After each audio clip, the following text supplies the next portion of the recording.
지방선거는 끝났고요. 지방선거 끝난 이후에 검찰, 경찰 같은 수사기관들이 수사를 한다. 특히 정치권과 관련한 수사에 본격적으로 착수하는 것 아니냐 이런 이야기가 나와서 김태현 변호사와 함께 이야기를 나눠보도록 하겠습니다. 김태현 변호사.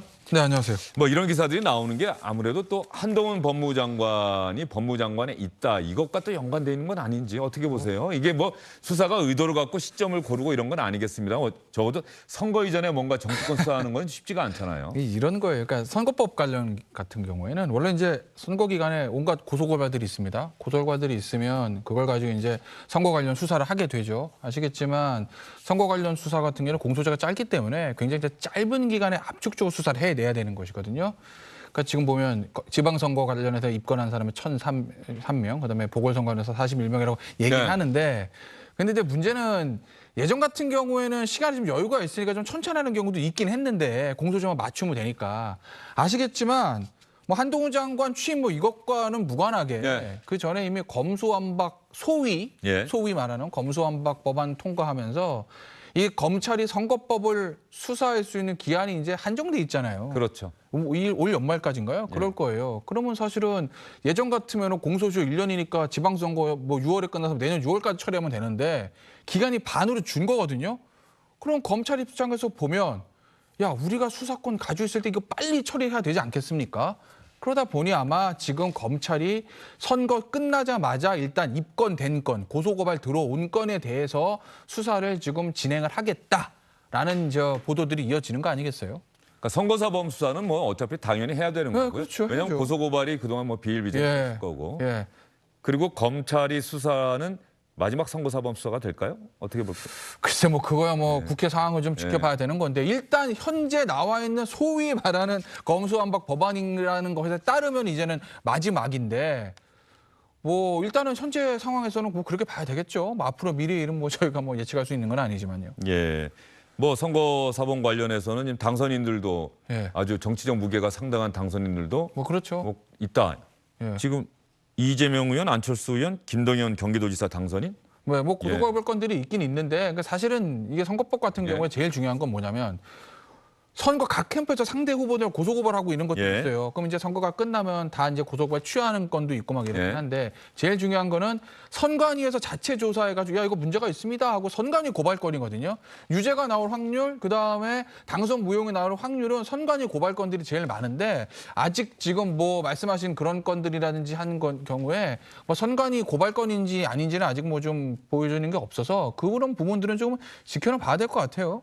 다 선거법 위반 혐의로 뭐 상대 후보 측에서 고소고발하고 뭐 그렇죠. 이런 것들이라는 거죠. 그러니까 그런 것들이 다 이제 검찰 아까 말한 1,003건, 41건의 그 입건하는 숫자 통계는 당연히 들어가는 건데 문제는 실질적으로 가장 중요한 건들은 선관위에서 자체 조사해서 보니까 무슨 후보 이거 문제 있습니다라고 해서 유죄 취조 고발하고 이런 건들이 제일 크죠. 근데 이재명 의원 같은 경우는 사실은 대선 과정에서도 많이 제기가 됐었던 것들이 뭐 대장동과 관련한 의혹, 그리고 성남 FC, 그렇죠? 이것과 관련한 의혹, 뭐 변호사비 대납 의혹, 뭐 여러 개의 또 고발 이런 것들이 있지 않습니까? 이제 지방선거까지 끝나고 그러면 검찰, 경찰은 이미 압수수색도 막 했다는 것 아니에요? 그 부인의 그 법인카드 유용 의혹이요? 사실은 이재명 의원이죠. 이재명 의원에 대해서 의혹들 나온 것들은 대선 때 나온 거 시간 순서대로 하면 대장동, 그다음에 변호사비 대납 아마 그럴 겁니다. 성남 FC, 그다음에 마지막에 나왔던 법인카드 요건데 수사는 지금 이 법인카드 관련된 게 제일 빨라요. 지금 주영커 말씀하신 그 경찰에서 경기지방 남부경찰청에서 압수수색 대대적으로 들어갔다는 게 바로 이제 부인하고 이재명 의원의 법인카드 불법 사용 의혹 이거거든요. 경기도청 압수수색 한 것 아닙니까? 압수수색했는데 이게 저희가 이제 워낙 법인카드로 뭐 소고기 사 먹었다, 뭐 초밥 먹었다, 그래가지고 머릿속에 그게 딱 들어와 있는데 사실은 이 경기 남부청에서 압수수색한 내용을 보면 이게 간단한 문제는 아니거든요. 어떤 의미에서 보면 법인카드로 그냥 뭐 소고기 사 먹고 초밥 사 먹고 이건 별거 아니라는 생각이 들 정도예요. 그럼 무슨 얘기냐? 이런 겁니다.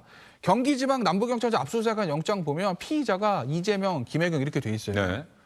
그리고 죄명이 그냥 법인카드 뭐 소고기 사 먹고 초밥 사 먹고 이런 횡령이거든요. 그리고 소고기하고 초밥 3억 봐야 그 돈 얼마 되겠어요? 몇 억 안 된다고요. 그런 제가 잘했다는 게 아닙니다. 그런데 죄명의 국고 손실이에요. 예. 그리고 액수가 5억이 넘습니다. 현재 뭐 제기된 의혹에 따르면 이제 예. 남부청에서 예. 압수수색한 예. 영장에 따르면 예. 이건 무슨 얘기냐면 단순히 뭐 그 법인카드로 경기도청 법인카드로 소고기 사 먹고 초밥 먹고 5억이요? 이게 문제가 5억이요? 아니라 상당히 큰데요. 5억이면. 그렇죠. 아니 저 소고기를 5억을 예. 얼마 언제 사 먹어요? 예. 5억어치. 그러니까 단순히 소고기 사 먹고 뭐 초밥 먹고 이게 아니라 이런 거예요. 남부청의 시각입니다. 이 비서, 7급 비서 배소연이라는 사람이 실명이 공개가 됐었죠. 이 배소연이라는 사람이 형식적으로는 경기도청의 공무원인데 실제로 알고 봤더니 경기도청 출퇴근해가지고 공무원의 역할을 하지 않고 이재명 당시 경기지사의 부인인 김혜경 씨의 개인 비서, 수행비서 역할을 했다. 그러면 경기도지사가 자기 부인 수행비서 시키려고 자기 돈으로 비서 월급 주고 고용한 게 아니라 경기도에 자리 만들어서 월급은 경기도에서 나가면서 실질적으로 그 일하지 않고 개인 비서를 했다. 이러면 국고 손실 아니냐. 그래서 이 배소연인 사람한테 몇 년 동안 들어간 연봉 다 해가지고 5억. 이걸 국고 손실로 의율해서 압수수색 영장을 받아서 경기도청을 치고 들어간 거거든요. 경기 남부경찰청. 예. 물론 이 부분에 대해서 이재명 요번에 지방선거 때 이 얘기가 나오니까 이재명 의원은 강하게 반박을 하긴 했어요. 제가 반박을 낸 건 정확하게 기억은 못 하겠는데 주된 내용은 뭐냐면 아니 공모를 해가지고 적절한 사람을 공무원에 뽑은 거다. 근데 이게 무슨 국고 손실이냐 이런 취지입니다. 네. 그런데 이 수사는요 그리 어려운 수사가 아니에요. 핵심은 뭐냐? 배소연이라는 사람이 경기도 형식적으로는 경기도 공무원이 맞는데 진짜 공무원 일을 계속 하다가 가끔 시간이 나서 예. 도지사의 부인인 김혜경 씨를 수행비서 역할을 한 건지 경기도청 일 안 하고 이 수행비서 역할만 전담한 건지 이거거든요. 이거 뭐 보면 알겠습니까? 이 배소연 씨가 경기도청에 아마 관광 관련된 일을 한 거로 돼 있는데 그 일을 했는지 출퇴근 제대로 했는지 이거 보면 되거든요. 그럼 배소연 씨 쓰던 컴퓨터 봐서 그 컴퓨터에서 문서 생성한 게 있는지 그리고 도청 직원들 저 출퇴근 기록 있잖아요. 진짜 그 출퇴근한 기록이 있는지 그거 보면 된다고요. 아마 그런 것들 보려고 경기 남부경찰청에서 경기도청을 치고 들어갔을 거예요. 물론 뭐 대선 과정 중에 나온 일부 언론 보도에 따르면 뭐 출퇴근 제대로 안 했다, 뭐 생성된 문서가 하나도 없다라는 일부 언론의 보도가 있긴 했지만 그건 뭐 언론 보도니까 수사에 아까지가 든 건 아닌 거죠. 그런 부분들 보기 위해서 경기 남부경찰청이 경기도청 압수수색한 거고 결국 이 부분 가장 마지막에 나왔던 이 부분이 어떤 의미에서 보면 이재명 의원에게는 가장 아프게 다가갈 수 있는 거다. 왜? 수사가 심플하니까요. 네. 증거관계, 법리관계가 심플하고 왜? 대장동은 좀 복잡하거든요. 네, 뭐 여러 가지 의혹이 있는데 뭐 이런저런 분석들 늘 나오고 있는데 뭐 성남 FC 사건이 뭐 어쨌든 더 수사가 더 빠를 것이다. 지금 말씀하신 것처럼 그 부인의 법인카드 유용 의혹이 더 빠를 것이다. 이런저런 이야기. 뭐 변호사비 대납 의혹이 네. 또 더 핵심이 될 것이다. 이런저런 이야기가 나오고 있는데 지난 지방선거 과정에서도 국민의힘에서는 이재명 의원이 나선 것은 방탄 배지 달기 위해서다 이렇게 비판을 했더니 이재명 의원은 선거 과정에서 상당히 강하게 부인을 했었습니다. 이재명 의원의 이야기를 저희가 찾아봤습니다. 빈총 겨누면서 겁준다고 헛소리하는 저 집단들한테 굴복하면 되겠습니까? 물도 안 준, 물도 안 든 물총으로 협박하면서 방탄 운운하고 말이죠. 진짜 도둑이 누굽니까, 여러분? 대장동에서 돈 해먹은 집단이 누굽니까? 우리가 뭐 10원짜리 동전 하나라도 가졌습니까? 제가 인생을 살면서 부당한 일을 한 일이 없기 때문에 검찰, 경찰 수사 아무리 압박해도 전혀 걱정되지 않습니다. 죄진 사람이 두려운 것이지 잘못한 게 없는 사람이 왜 그런 두려움을 갖겠습니까? 네, 이재명 의원의 이야기 들어봤고요. 그리고 한동훈 법무부 장관 취임. 한동훈 법무부 장관의 취임 일성이 지난번에 이른바 검수완박 법안 때 뭐 야반도주라는 표현까지 쓰면서 민주당을 상당히 강하게 비판을 했었는데 한동훈 장관 스타일 이제 참 수사와 관련해서 사실 법무부 장관 이야기하는 거는 원래 이 원칙적으로는 안 맞는 거죠. 수사를 그렇죠. 안 하는 거 아니에요. 그러니까 수사지휘권도 행사하지 않겠다 그랬잖아요. 일단은 뭐 법상은 아직은 수사채권 있죠. 근데 행사 안 하겠다. 안 하겠다고 그랬잖아요. 그게 이제 윤석열 대통령의 대선 공약이었고 뭐 그렇기 때문에 한동훈 법무부 장관이 윤석열 대통령의 어떤 공약을 어겨가면서까지 뭐 수사지휘권 행사할 가능성은 저는 지극히 낮다고 보고 윤석열 대통령도 그렇고 한동훈 법무부 장관도 그렇고 예전에 이제 그 문정권 시절에 굉장히 탄압받던 시절에 제일 많이 비판하던 부분이 문정권의 내로남불 이거를 비판을 많이 했지 않습니까? 그렇죠. 그렇기 때문에 본인들이 할 말이 있기 때문에 그걸 어겨가면서 이제 내가 대통령 되고 법무부 장관 되니까 한번 해볼까? 수사정권? 예전에 박범계 추미애 장관 3-4번 한 것 같은데 그렇게 할 가능성은 지극히 낮죠. 예, 그러면 한동훈 장관의 이야기도 저희가 찾아봤어요. 한동훈 장관 이야기 한번 들어보고 나서 질문을 드리도록 하겠습니다. 이 나라 대한민국에서 검찰의 일은 국민을 범죄로부터 보호하는 것이고 할 일을 제대로 하는 검찰을 두려워할 사람은 오직 범죄자뿐입니다. 물론 인권과 절차를 지키는 것은 기본 중의 기본입니다. 국민을 바라보고 할 일을 제대로 합시다. 할 일하는 검찰을 두려워할 사람은 범죄자뿐이다. 자, 그런데 네.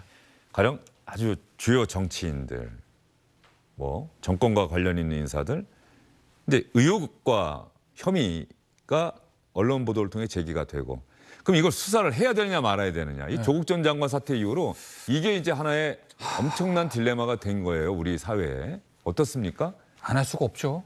그러니까 이제 그게 어떻게 보면은 소위 말하는 적폐청산이란 이거를 거쳐가면서 변화한 하나의 변화예요. 그러니까 예를 들면 이 검사들이 조국 수사 때도 아마 수사팀이 그런 고민이 있었던 거예요. 언론에 다 나왔는데 이걸 이 사람 우리 법무부 장관 온다니까 덮어야 되겠다 덮었어요 만약에. 근데 세월이 지나서 정권이 바뀌고 이러다가 그때 일이 툭 다시 튀어나왔어요. 당신들 이거 이 당시에 왜 덮었어? 직무유기거든요. 누군가 위에서 덮어라고 지시했으면 직권남용이었거든요. 그러니까요. 그런 네. 것들이 예전에는 그냥 다 용인되고 지나가는 것들이 네. 적폐청산 수사를 하면서 다 밝혀지고 예전에 수사를 덮었던 사람들이 처벌받고 이런 것들이 나오기 때문에 일선 수사검사 입장에서 보면 언론에 나왔는데 고소고발 들어왔는데 내가 딱 보니까 이거 조금만 수사하면 혐의 나오겠는데 장관이니까 덮어야지. 여당 의원이니까 덮어 이게 안 되는 거예요. 알겠습니다. 나중에 본인한테 그 칼이 돌아올 수 있으니까. 알겠습니다. 그러니까 수사를 할 수밖에 없죠. 그게 또 이제 큰 변화네요. 그렇죠. 예, 알겠습니다. 김태현 변호사와 이야기 나눠봤습니다. 수고 많으셨어요. 시청자 여러분, 주영진의 뉴스 브리핑 아주 잠시 후에 다시 돌아오겠습니다.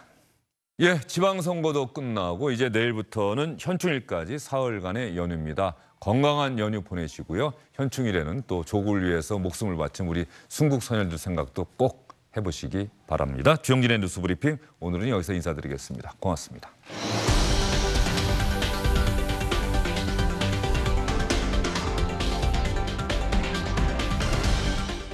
안녕하십니까, 주영진입니다. 더 많은 뉴스와 라이브 이벤트를 보고 싶으시다면 화면 오른쪽을 눌러서 구독해 주시기 바랍니다. 저희 SBS 앱을 다운로드 받으시면 뉴스 속보 알림도 받아보실 수 있습니다. 텔레비전으로도 SBS 뉴스, 유튜브로도 SBS 뉴스 잊지 마시기 바랍니다.